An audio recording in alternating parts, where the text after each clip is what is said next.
My guest today follows Formula One racing. He's something of a Lewis Hamilton fan. And so I've conspicuously hidden my Red Bull racing shirt underneath what I'm wearing today, just so I can mess with him a little bit later when he sees this.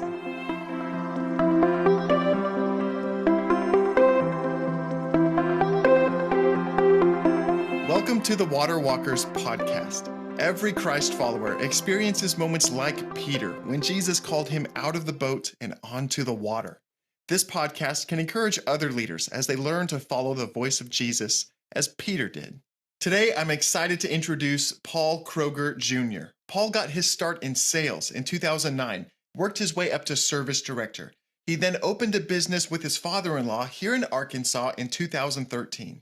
That's around the time when I first met Paul, and I quickly learned about Paul's passion for people. He's always looking for ways to help people. It doesn't even have to be business related. Paul is always there for people. I know that's an easy thing that you could say about anyone, but Paul truly goes the extra mile. He genuinely enjoys helping other people reach their goals. In fact, if Paul had his way on this podcast, we'd probably talk very little about him, but I mean that to say, Paul really puts other people first, even when there's nothing else in it for him. And that's not really the most expedient business strategy unless you have a job like a financial advisor. In 2019, Paul became a financial advisor with Northwestern Mutual, where he continues his journey of helping other people reach their goals. Like me, Paul married way out of his league and has two beautiful children. Paul is also very involved in his church and in his community. Pretty much every nonprofit or ministry or network around here knows Paul. Listing all of them would be a little bit like reading out of a phone book, but one of those entries would be me. Paul has been a dear friend and a great blessing to my life, and I'm excited for you to experience that blessing for yourself today. Enjoy. Welcome, Paul Kroger Jr. Oh man, I'm so excited to have you on the podcast. I mentioned this in the introduction, but we've been friends for several years, and every day of that friendship, and I always wish we had gotten to interact more. It's like I never get quite enough of Paul, but the time that I do get, I always really cherish. And so it's a pleasure to get to have you on the podcast and to get to expose more people to you because you're kind of a hidden gem here in Little Rock, relatively speaking.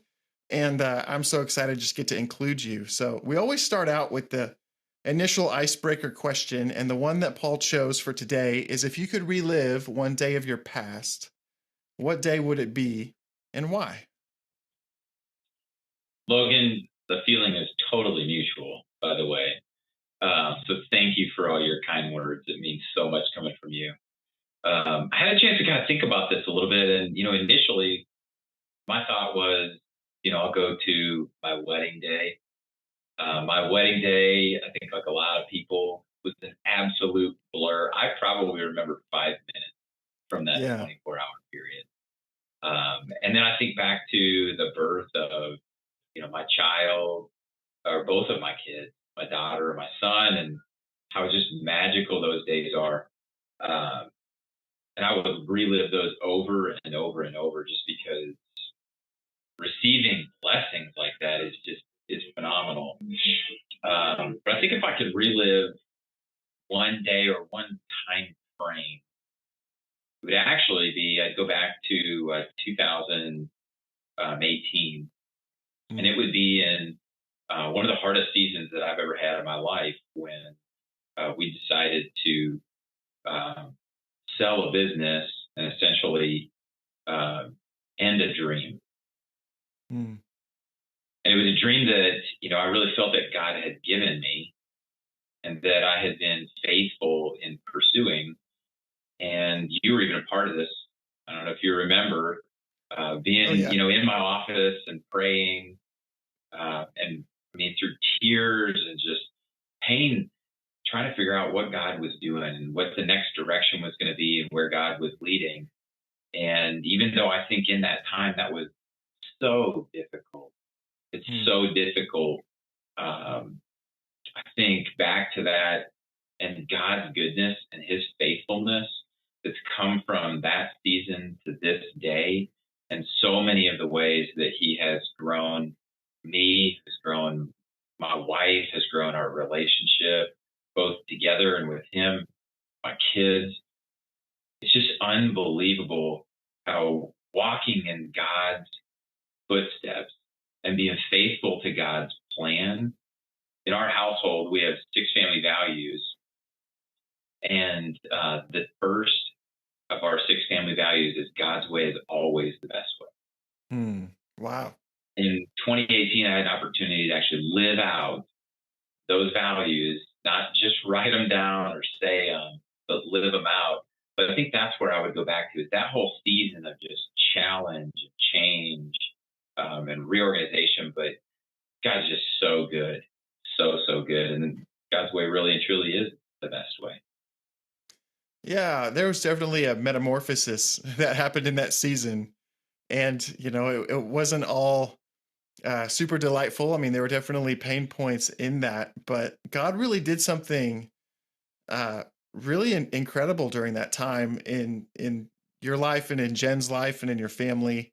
And obviously, what he was preparing you for and sending you into really was the best way. But man, that's gutsy. I was there and I remember those days. I don't know if that would have been the days I would have answered that question with, but honestly, I really admire that. That's remarkable. And you've been through several different scenarios, business scenarios of owning a business, working for people, advising people, uh, connecting and networking with a lot of people. You've seen a lot of different situations, and some of them are like really fantastic. Some of them, hard, maybe a little bit more on the difficult side.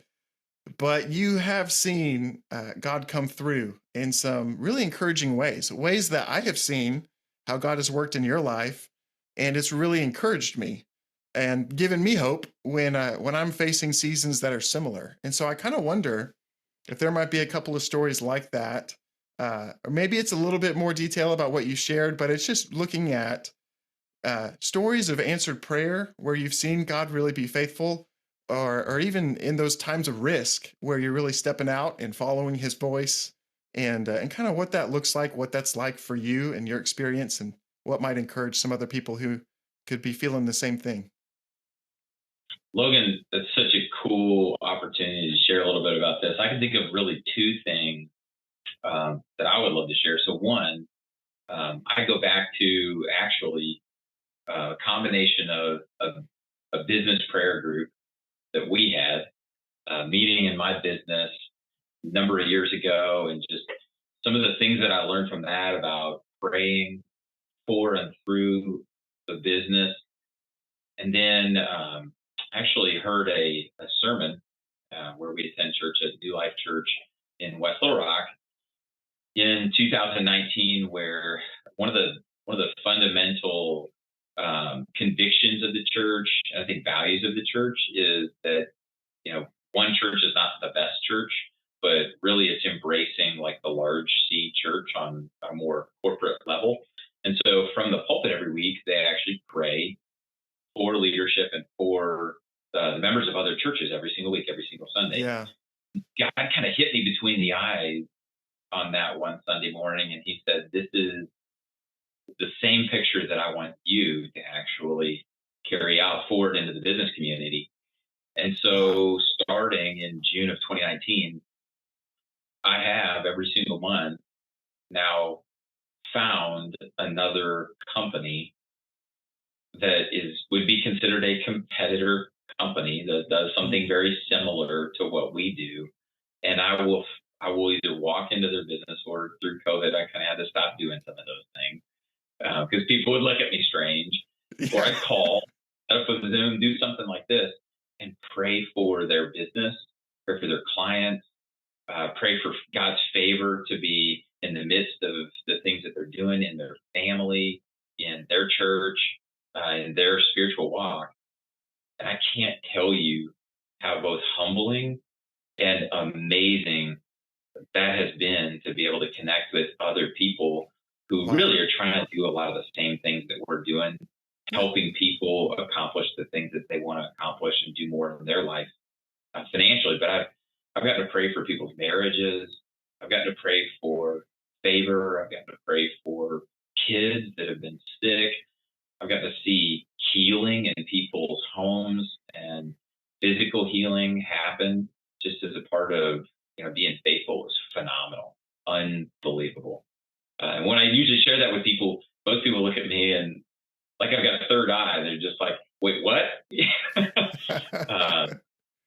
I think, God's way really is the best way, and God's plan really is the best plan. And I think if we live with an abundance mentality and really believe that God owns everything that exists, that I own nothing, right? Yeah. That really my role is just to return back to Him what He already owns. Then it gives me a free opportunity to be able to walk in and share with other people in the same thing, because ultimately none of this is really ours. So then the second thing is, I was challenged by a friend of mine a year ago in November. So in 2000, it was the week before Thanksgiving of 2021. And he asked me to pray for opportunities to pray for others, which sounds like a really simple thing. Yeah. So I said, okay, God, I'll pray. So I started praying. So literally the day before Thanksgiving, it's the Wednesday before Thanksgiving. I had somebody that referred me to one of their friends.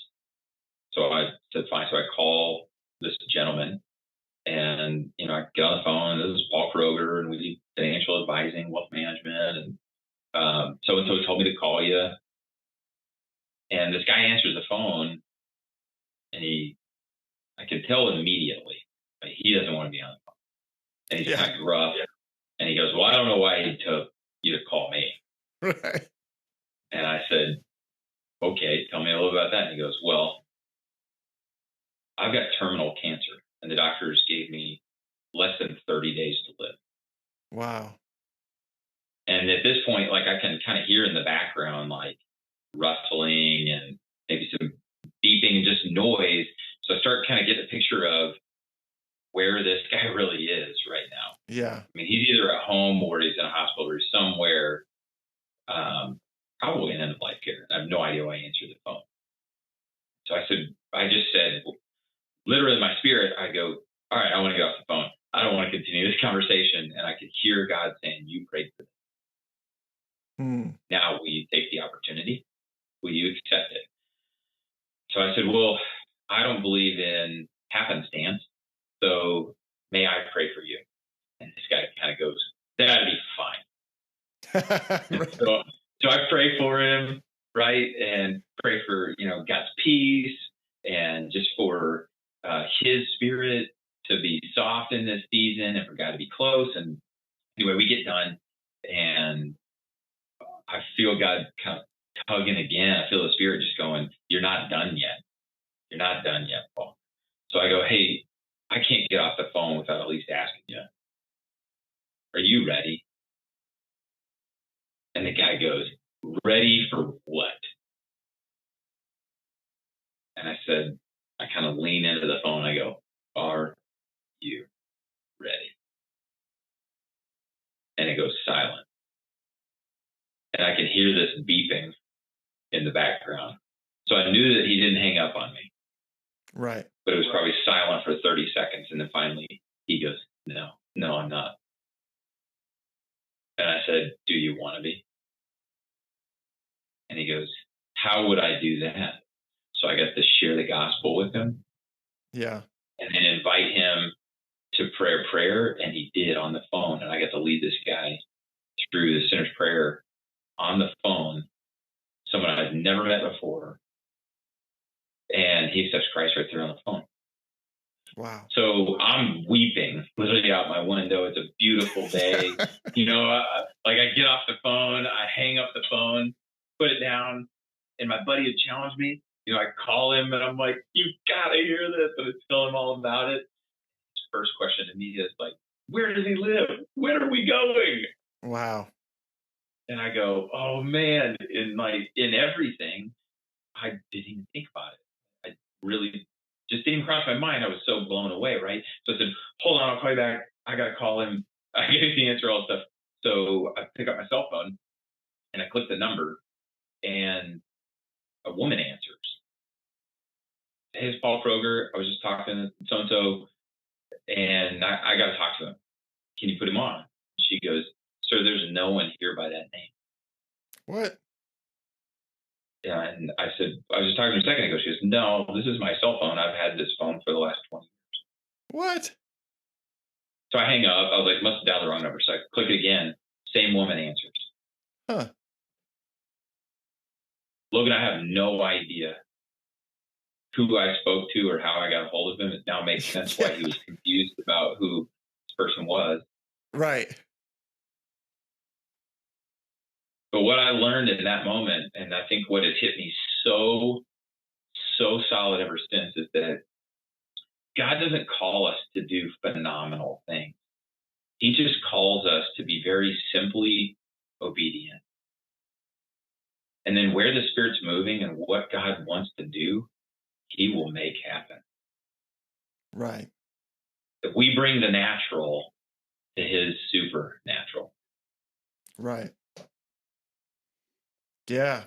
The way he uses that simple obedience. And I do hear conversations with people who are looking for ways to feel more confident about having the kind of conversations that you're talking about. Like, I don't know if there's a lot of other people trying to build up the confidence to go pray in the offices of their competitors, although you can talk about that. But even just to be able to bring that level of conversation into their ordinary day. And I know that this is something that you've built up as part of uh, like who you are and what you do and how you interact with people and how you work to really invest into other people. But I wondered if you could, maybe there's just a suggestion or maybe just a bit of your story of how you grew confident in having those kind of conversations, and maybe how somebody who might be interested in, hey, I would be willing to pray for somebody in my business or somebody that I interact with, or how do I have better, faith-filled conversations in my work? I wonder if you might have a Mm. tip for that. Yeah, I think confidence is born first and foremost out of conviction. And, so I think I don't know that I'm more confident than the next person. I'm definitely not more confident than the next person, kind of like you and so many other people that have been on this channel, I would tell you are far more confident and capable and wise and studied and educated in both their faith and apologetics and um, their understanding of the Bible and how it relates to our lives and the relationship with God. But I think the level of conviction that I have around that Jesus really and truly is Lord, and He really did die to save me and everyone else, and that my real role in life is to just share that good news with other people, and that I don't have to be phenomenally gifted or talented or capable.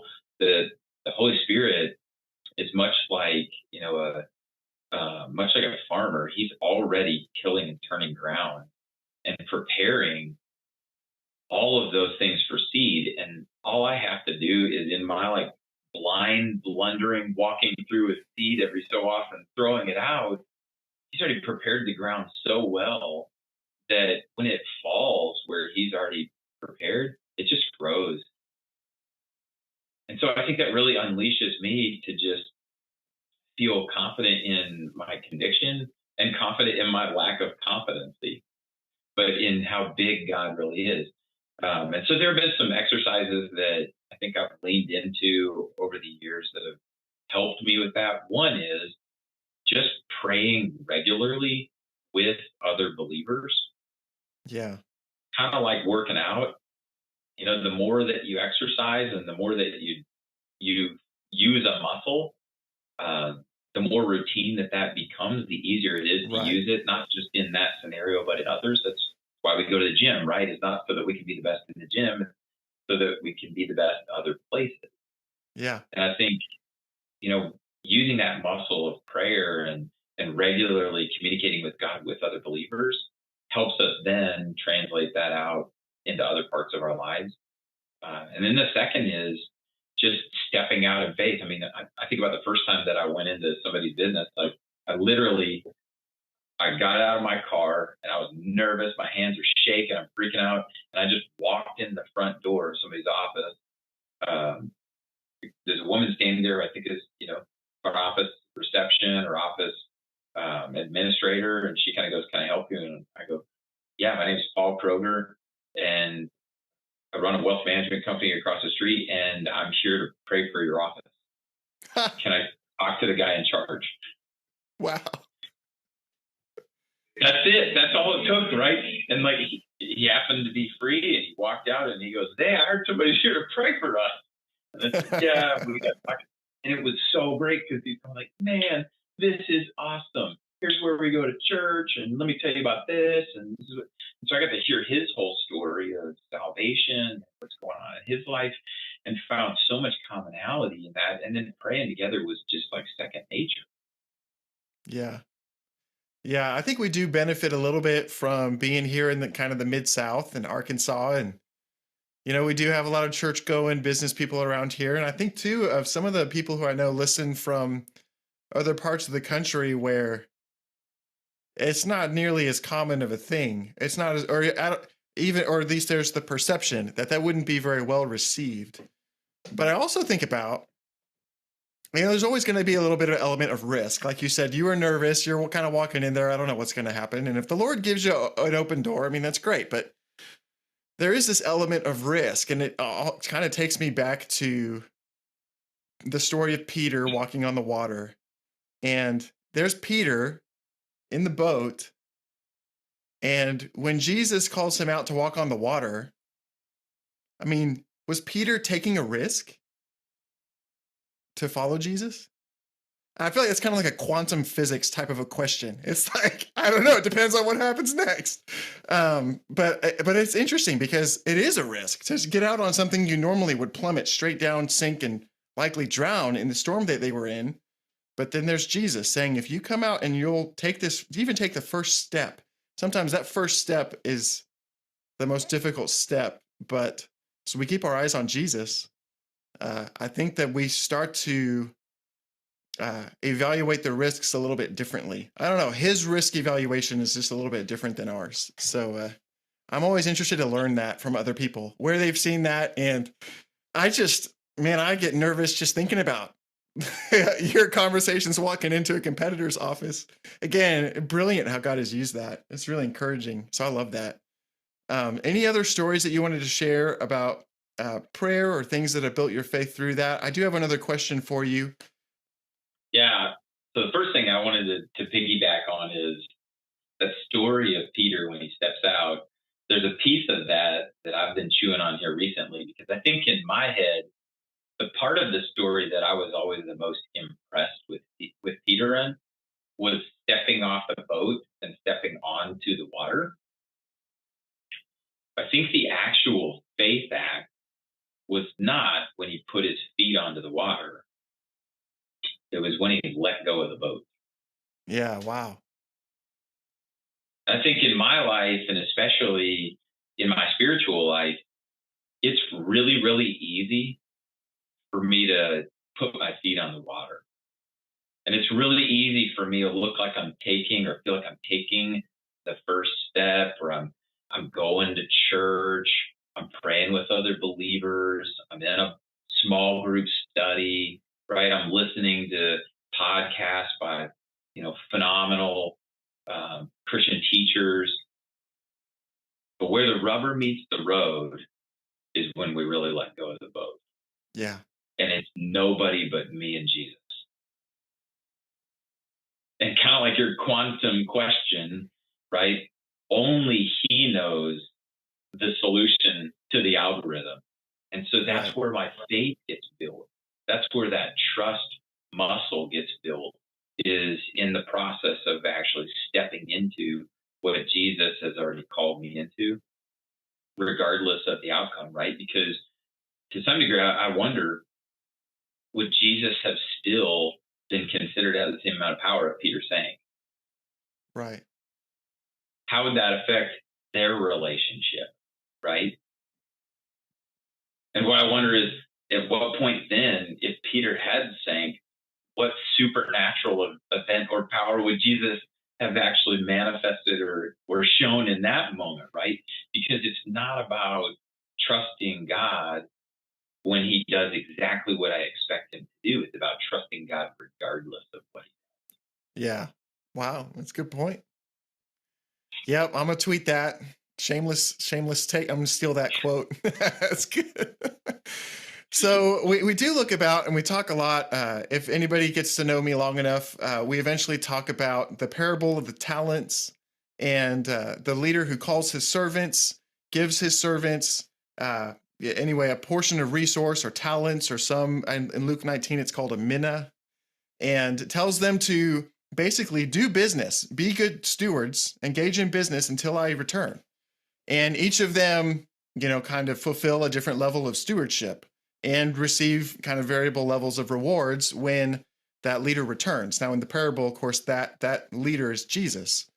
But I wonder if you could just share a little bit about some of the wisdom that you've learned about stewardship and really maximizing even just before the Lord's eyes, more than even just the balance sheet, what that looks like and how you get to be part of that in people's lives.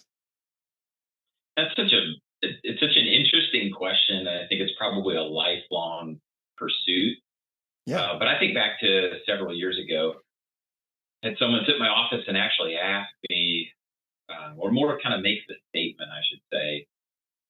This is a man that I respect a lot, phenomenal business leader, amazing man of God. And I remember him saying, I feel like the majority of my life, I've been a really good two-talent steward. And if you read back to, Matthew 25, where, the parable of the talents, the master gives one servant a single talent, another two, and then one five, right? Yeah. And so this business leader, he's talking about, I feel like I've been a really good two-talent steward. He's like, but what God's really been pressing on me is, how do I become a five-talent steward? Yeah. How do I become the kind of steward that the master doesn't just trust with a little more, but trusts with everything, trusts with all that he has to even offer? And so I think that's really a big part of the pursuit that we have on our team, especially in regards to financial planning and financial advice, is how do we help our clients create an intense clarity around their calling and their purpose, their mission, vision, and values in life? And then how do we help either clarify where they're in alignment or out of alignment with that purpose? And so I think that's something that we take really, really seriously. But what I've learned is that there's a lot of ways, there's a lot of tactics, there's a lot of strategies to help incorporate our faith into the things that we're doing every single day. And it's kind of like you and I were talking about before this. One of the things that's amazing is, and in our business, we predominantly work with either business owners, so closely held companies, or just business leaders within large organizations. And you think about who has the greatest opportunity to have a phenomenal impact on our culture, our world, on our values, on our politics, all of these other things. Who has a greater ability to have an impact than business leaders? Yeah, business leaders. And I think there's probably, you and I share that same heartbeat, that I don't know that there is anyone else who has a greater ability to do that. And so if we can help support the financial stewardship that business leaders are executing, the tactics that they're executing, and align that with God's calling and with biblical teaching and wisdom, man, I don't know that there's a limit to what God is going to do in either restoration or reconciliation of the country, or, I mean, really, there's untapped potential there. I think about like in Malachi 3:10, when it says, "Bring the whole tithe into the storehouse," right? That there may be food in my house. And then that's one of the only times in the Bible where God literally says, "Test me in this." And so the opportunity to challenge, and that's what we talk about in our business, is I feel like the three things that we do that are really unique is that, one, I feel like we oftentimes help business leaders expand their dreams. Yeah. 2, we challenge their habits. And 3, we help them simplify their tactics Yeah. and how they're going to execute in alignment with those other things. And I think if we can do that in alignment with God's truth and with biblical wisdom, you've watched this, man, God blesses these business owners and these businesses in some phenomenal ways. It doesn't mean that he always keeps financial reward on them, but there's so many things, there's so much fruit that ends up coming out of those relationships and their families and their marriages and their friendships and just so many different things. It's awesome, and that's probably the thing that I'm the most grateful of being able to be in the middle of in this career is just to see how God's moving in the lives of other people and to have like some small role in what he's doing. Yeah, it's becoming just an increasingly common understanding that some of the greatest opportunity for kingdom impact is in the whole body of Christ, is in the business community, and especially in young professionals. And so to get to be working with them and helping them strategize, get into alignment with, like you said, bigger than just like a quarterly or annual goal, but like your life mission and calling, and then launching them toward that. Like there's few other things I could think of that are so exciting as opportunities for the kingdom.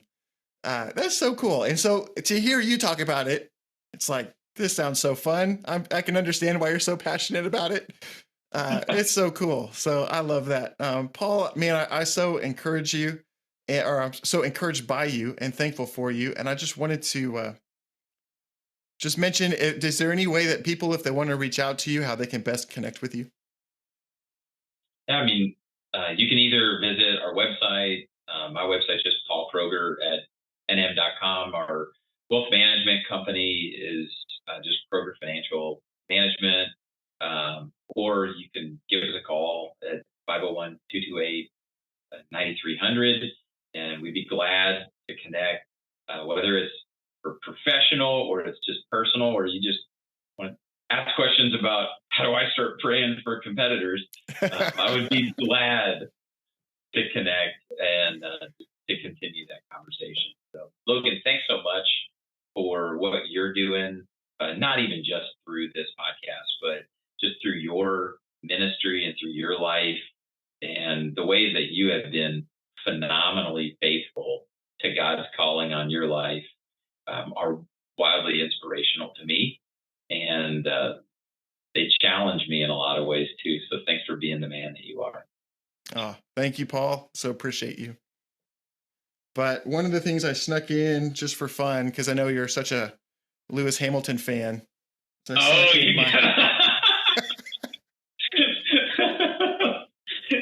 you're killing me. I hope you enjoyed today's conversation. Please visit servantleadernetwork.org to find more helpful resources for your leadership journey, and always bring your water walking shoes.